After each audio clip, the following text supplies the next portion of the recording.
Hey guys, back again. So let's talk about three movies and one TV show that I have watched recently.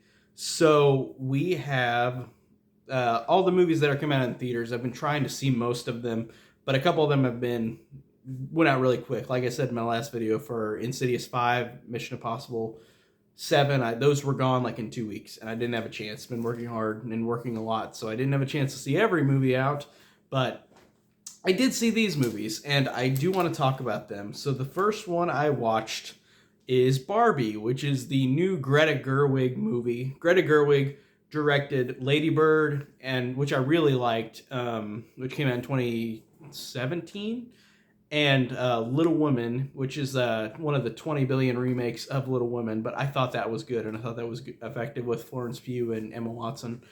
And there's one movie I haven't seen that she directed called Nights and Weekends, which didn't have a high critic rating on IMDb, but that's the only other one she has directed. So she has directed 4 movies, and I've seen 3 out of 4.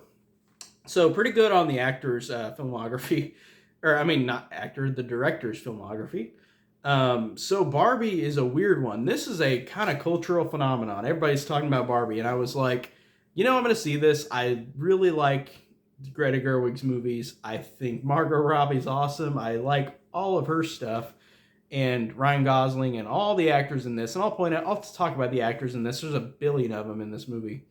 But I was actually pretty excited for this because it was just so. It feels like a traditional like blockbuster that just feels so fresh. Like looking at the trailer and marketing for it, it felt like something that everybody's going to see, everybody's going to talk about, whether they like it or not. Because there's of course been backlash as well for this movie, which happens with every movie. It's not. No movie's going to be perfect. But the main plot of this is surprising because this movie starts with Barbie questioning her existence. Margot Robbie Margot Robbie Barbie is questioning her existence, and she goes to California in the real world to figure out what her existence is. And Ken comes along, and then antics ensue. That's the basic plot I want to talk about or I want to mention at first. But the cast in this is stacked. Like I said, Margot Robbie, who is just amazing at everything she is. She is fantastic in this, and I love her in everything, and I think that she works very, very well as Barbie. She looks the part. There's even a joke in the movie where Helen Mirren, who is the dialogue or the narrator of the movie, Margot Robbie says later in the movie, like, I don't feel pretty, and then the movie pauses and Helen Mirren narrates and says, Hollywood, this is why you don't bring Margot Robbie as Barbie, because this doesn't make sense because she's not ugly, I thought that was a good joke.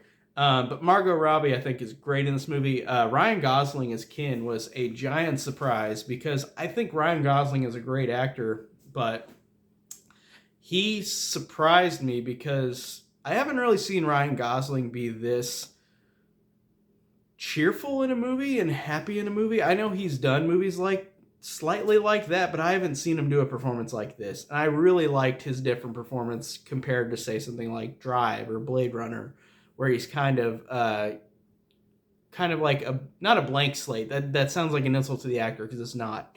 But more of a serious role, I guess is what I could say.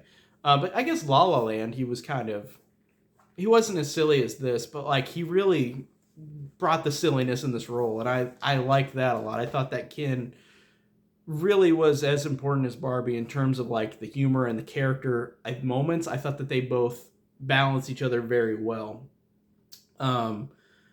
You also get a lot of other Barbies, like Issa Rae plays one who is a good comedian. I like her. Kate McKinnon plays Weird Barbie, which makes real good sense for Kate McKinnon, since Kate McKinnon is a weirdo anyways, like in terms of her performances. And I'm not insulting her at all. I think she's great in a lot of stuff, Kate McKinnon. But and her role in this is really good as the weird Barbie. I thought that was hilarious because it fits her role very well. As well as Michael Cera playing Alan, who's the, I guess, Ken's friend equivalent that was discontinued after like it was released in the 60s. So there was a Ken doll named Alan, like his friend Alan, and then he was discontinued really quick. So we didn't get get that much. And I like the fact that in this movie, Michael Cera is awkward and like he is in his movies. And he's in the background as this character that nobody talks to because, again, that Alan character in real life was discontinued and did not get any recognition. So none of the kids talked to him. I thought that was pretty funny. It was a really good, like, piece of humor. I didn't realize this whenever I was looking through the casting, but Dua Lipa, the singer, is one of the Barbies too, which I like her music. I think she's great music-wise. I don't remember which one she was in the movie because I don't really... I've seen what she looks like on like album covers, but I don't really know much about her. Emerald Fennell plays pregnant Barbie. She was the director of Promising Young Woman, which I really liked. Great movie. Simu Liu, Shang-Chi is in this. This guy named Kingsley Ben-Adir, who plays Gravik in Secret Invasion, which I'm going to talk about in this video. He's in this as well. John Cena randomly appears as a Barbie, or a mermaid Barbie, and that was actually a really good standout, like, just what the hell, like, random moment. I thought that was good. Those are all the big actors. I know there's more, but I don't know them by name, but these are the ones that I wanted to mention. The other ones are good as well, the other actors. Oh, Will Ferrell. I got to mention Will Ferrell because he's obvious. He was funny because he was like the corporate bigwig who like just was ridiculous, you know, like corporate bigwigs are. I thought that was good. This movie is weird because it's a weird fantasy satire where it's not really for young kids, but it really was marketed like for little kids. It felt like the movie, because like the movie at the beginning is for little kids. It's in Barbie land, and these Barbies are just having parties and dancing and just hanging out and having sleepovers. And then Barbie has existential crisis where like she suddenly just starts thinking about death. And I think that was really weird and really out of left field, but in a good way. This movie has some really funny lines where, like I said at the beginning, Barbie and everything is all happy and cheery like you think a Barbie would be. And then they're doing a dance party, and then Margot Robbie's dancing like this, and she just goes, "Hey, do you guys ever think about dying?" And then all the Barbies just kind of pause and just look at her like, "What the hell are you talking about?" And it does the record scratch, which I love in movies where you do this. The record scratch always makes me laugh in these kind of movies. That was really funny. And then her response was, "I'm dying to party." And then they start partying again, you know? That was a good joke, and that genuinely made me laugh. I like, too, with Ken, because Ken is hilarious as well, because the way Ryan Gosling plays this character, he plays it so confidently, yet whenever Barbie's around, he's like, "You're the only thing I need. I can't be anything without Barbie." I thought that was good. I love the line towards the end of the movie where after Ken learns about the patriarchy, he says, "I was kind of into the patriarchy, but then I stopped getting into it when I realized it wasn't about horses," which I just thought was a good line. And I was paraphrasing that line, probably not exactly how he said it, but it was very similar. Great line. And speaking of patriarchy, so I'm going to talk about this movie because this movie has gotten backlash. And I'm not going to talk about political, like how I feel about stuff, because I genuinely kind of don't want to be one-sided on either side, because I don't want to be like left-leaning or right-leaning. I have feelings for both that I love and don't like about both political parties. But this is interesting because this movie is kind of a battle of the sexes movie. Because when Barbie goes in the real world, it's all men who are corporate CEOs who are running the Barbie company, Mattel. And then in Barbie world, it's all women. So you've got that back and forth where they're kind of like making fun of each other, and that's fine. Like, that didn't make me mad or annoy me, you know, like, because they're both kind of making fun of each other, because not one side is better than the other, I think, in my opinion. And I like the humor of how silly it is in Barbie Land with all these girls, and then it's silly whenever Ken comes to the real world, and then he finds out that he just sees all men doing all men's stuff. Like, it just has this like quick scene where Ken's just like in awe of all this stuff that guys are doing, like, because all Ken was just a guy at the beach in Barbie world. And it's funny to see just Ken watching like guys playing football, guys doing weights, just images of Sylvester Stallone. I thought that was a cool, funny just scene of like showing things that guys do. Like, that was hilarious. And the movie is interesting too because when Barbie gets to the real world, she needs to meet this little girl for the plot. And she meets the little girl and she's like, I'm Barbie. And then they're like, we hate you. You ruined us for feminism. You made us go back 50 years, blah, blah, blah. Like, I like that it's making fun of Barbie too, saying like it's not good either. Like, and even at the end of the movie, where I don't really want to spoil it, but there's a line where it's like, the world is a funny place. That's why we have things like patriarchy and Barbie. We have two different extreme battle of the sexes, like back and forth. We're not none of us are perfect, and we're all making fun of each other in this movie. Like I liked that because it didn't feel like it was just a quote unquote man bashing movie. It was just making fun of both of them, and in my opinion, that's how I kind of took it. And like I said, I'm not gonna keep going on about this because I've probably already made like people angry who watch this anyways, saying that like any opinion anybody has in the world, people are gonna get angry at. So yeah, and also the cinematography in this is excellent. The soundtrack is really good. It was a really smart and funny satire, and I thought I enjoyed it really immensely. I thought it was really good. I'd honestly watch it again. I think it's really effective for what it is. Like it's just surprising, and like I said, Greta Gerwig is a great director already. So I just like seeing more of the stuff she does, and I can't wait to see what she does next. Um, then let's talk about Indiana Jones and the Dial of Destiny, which is the fifth and final Harrison Ford Indiana Jones movie. The plot is Indiana Jones is trying to find the Dial of Destiny. Pretty easy plot. This movie starts out with an opening where it's like 20 minutes worth of CG, young, deep fake Harrison Ford, which I thought was, for the most part, pretty spot on, even though you can tell it's not really Harrison Ford. Like I read that Lucasfilm has like a vault of like every movie that every actor from Lucasfilm has been in, kind of blah, blah, blah kind of thing. So it looked pretty legit. And there's even moments of that CG'd Harrison Ford at the beginning where I could tell that's like from another movie kind of thing. But the opening was really good. It was actually surprisingly like good and to the point in terms of like an Indiana Jones movie, like this movie that opens up during World War II.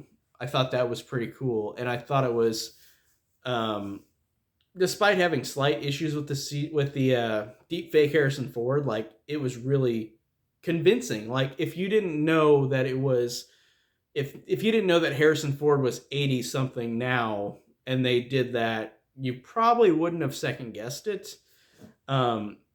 If you weren't a person who knows about movies or whatever or cares, like you probably wouldn't have thought about that. It kind of reminded me of like the other Disney things that do this, like Captain America Civil War, where it showed young Robert Downey Jr. Like that was pretty convincing for the most part.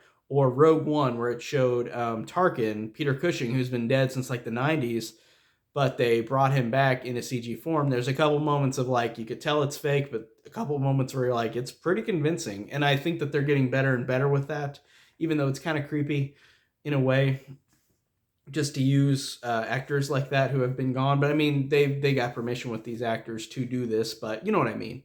It's different. It's definitely interesting. And then we start after the first 20 minutes with this main film, which is fine. You got Phoebe Waller-Bridge as kind of his sidekick slash lackey who like helps him out throughout his journey. And she's kind of the voice of reason for him. And you've also got this Short Round ripoff kid who is not as good as Short Round, but I know on purpose they did this because, you know, it's not sensitive, culturally sensitive now to have that same kind of iteration. But it just, I like Short Round better. Like I thought that he was more fun in the other movie, in Temple of Doom.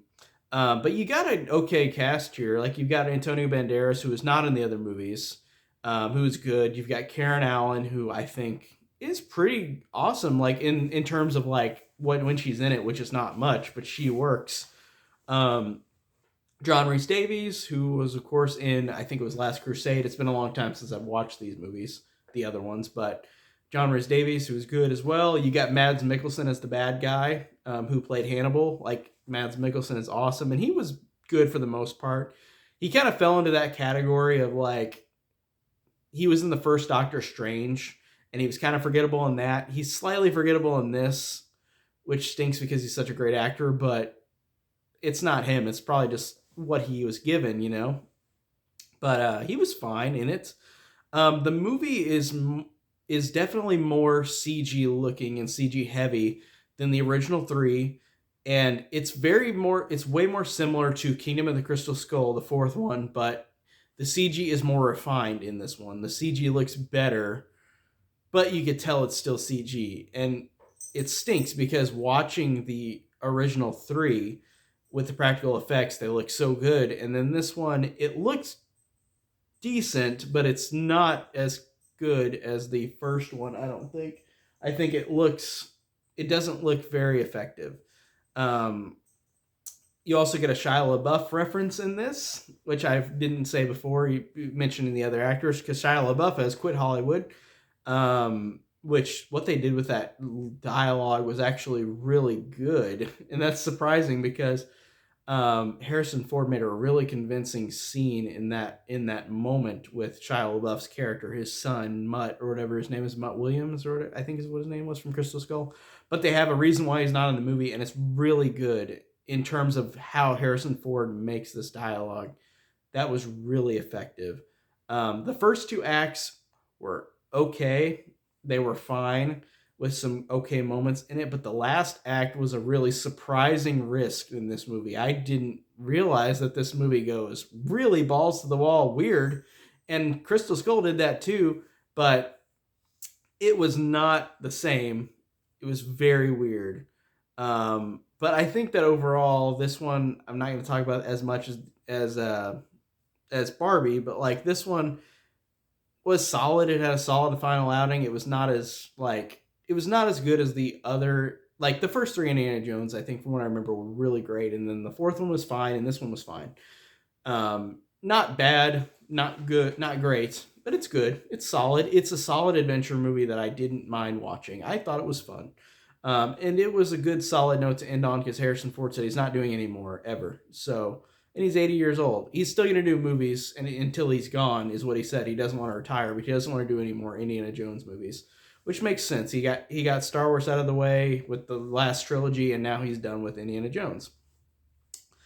And then let's talk about a TV show, Secret Invasion, which is Marvel's newest Disney Plus show.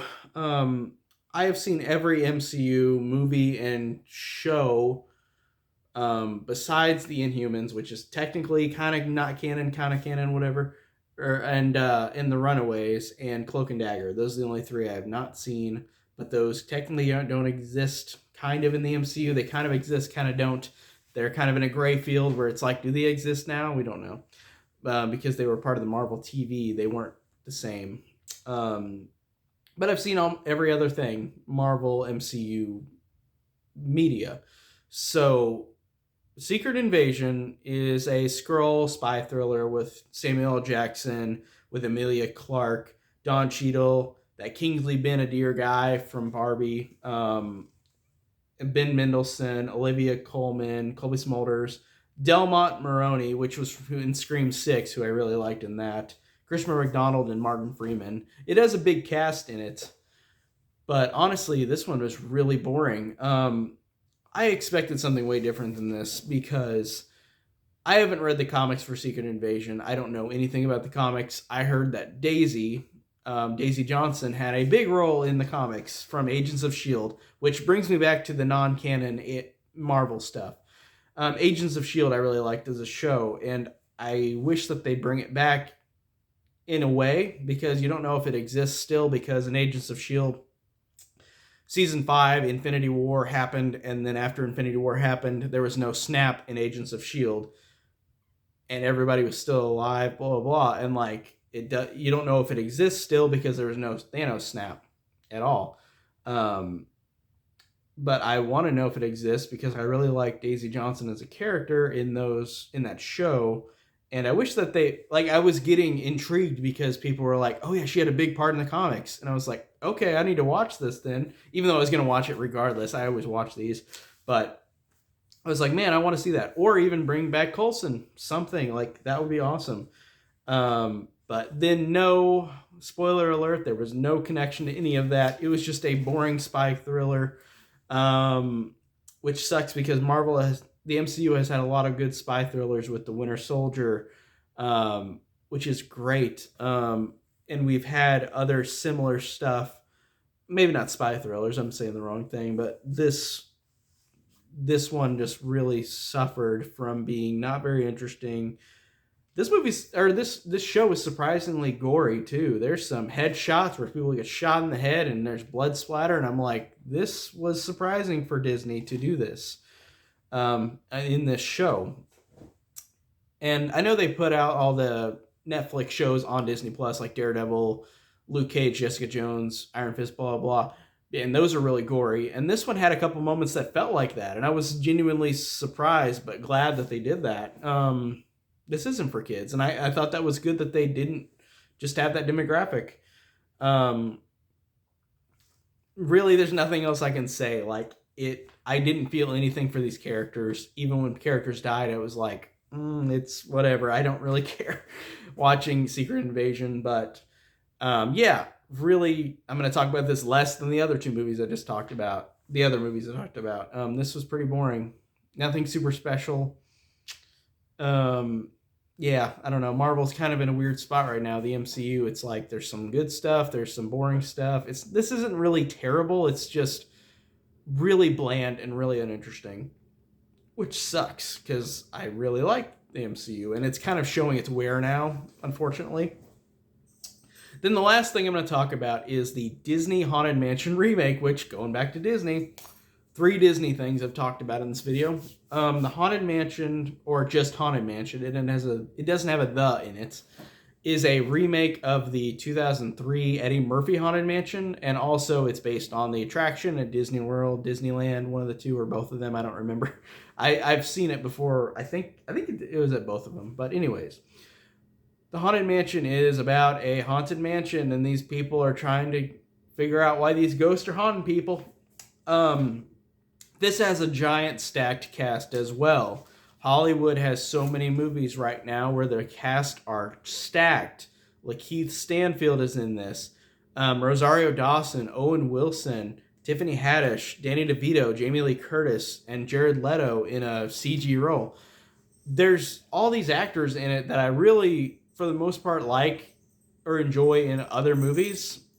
But they don't have anything here to really go on. This movie is honestly forgettable. My reaction after I walked out of this movie is I'm just gonna forget about this. It's just so uninteresting. Like, it's just kind of a kid's movie that's not very fun. I would have liked this as a kid. I watched that Haunted Mansion Eddie Murphy one when I was a kid, and I think I remember enjoying that, but I haven't watched it since like 20 years ago. But I remember thinking I liked that one slightly more, and honestly, I think it's probably because of Eddie Murphy. Even though he's in all those kid movie phases, I think from what I remember, I think I probably liked that slightly more than this. Even though that movie isn't that great either. And that one has Jennifer Tilly in it, which is always great. But this one just suffers from being uninteresting. You've also got some weird stuff in it, like you've got Jamie Lee Curtis in a crystal ball, like Jennifer Tilly was, but she is fully CG'd, except for like a couple moments in the movie where she's wearing her full outfit. But whenever she's in the crystal ball, it's obvious that they CG'd her face. It's like she's not even there. And speaking of Indiana Jones, where it looked way more convincing, I feel like Disney's budget in this was like way down. And that's good because this movie bombed and nobody saw it except for me. So it's a good thing. I mean, it's good to give these actors work, of course, but it's just a movie that I'm not going to remember at all, this Haunted Mansion movie. I honestly can't think of anything really to say about it. Like, it had hauntings in it. It had Jared Leto in a CG role, which I think works for Jared Leto because he's such a weirdo. Even though I like him in some stuff, but he's a weirdo. He's an interesting person. Lakeith Stanfield has some okay moments in it in terms of like the writing, in terms of emotionalness, because I like Lakeith Stanfield as an actor a lot. Like Sorry to Bother You, I thought he was great in it, and I'm trying to think of what else. I'm blanking obviously right now, but there's something else that I really liked him in too. But he's the one that has kind of the emotional like arc with like kind of spoilers, like his wife died and like he wants to see her again kind of thing, blah blah blah, and like that kind of worked even though it was basic, but that was okay. Tiffany Haddish, who I really like in a lot of stuff, it has a couple okay moments in this, but she's definitely feels like she's improvising her lines, because Tiffany Haddish is one of my favorite like female comedians right now, like for the last couple of years. I think that she is genuinely hilarious, and I thought that the lines she gives in this sound like they're written down, like they were dialogue that she didn't make up herself. Like it feels like she didn't make these up. It sounds like she's reading from a script, which stinks because, like I said, she's such a comedic talent, and I like her in a lot of stuff. But man, she didn't really make me laugh here. Maybe a couple instances, but the dialogue was really weird because it was just kind of awkward humor where it was not funny at all. It was very weird. Just very strange. I don't know why this movie exists. Like, I mean, there's some kids that are probably like this one, and that's good, awesome. But for me, it's just gonna be a bottom of the barrel forgetting. Like, it's not like a terrible movie. It's just a movie I'm just gonna forget. It's very very forgettable.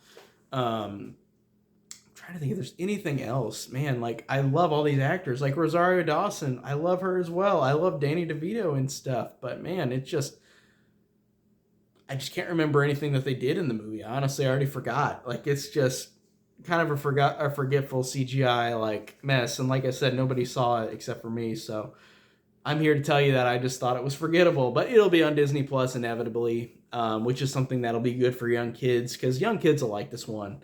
It just wasn't for me personally. So that is it. I am running out of breath talking about all four of these things. 3 movies, 4 shows. Yeah, I felt like it was a good couple weeks in terms of the movies, even though they're like Barbie, I really liked a lot. Indiana Jones, I thought was solid, and then like I said, the other 2 were whatever. So it's probably like a typical like week or 2 of movies where like you get some good ones and you get some okay ones or not great ones. So that's not too bad of a couple weeks, but that is it for today. I'm blabbering. Let's all talk to you guys in the next video. Take care.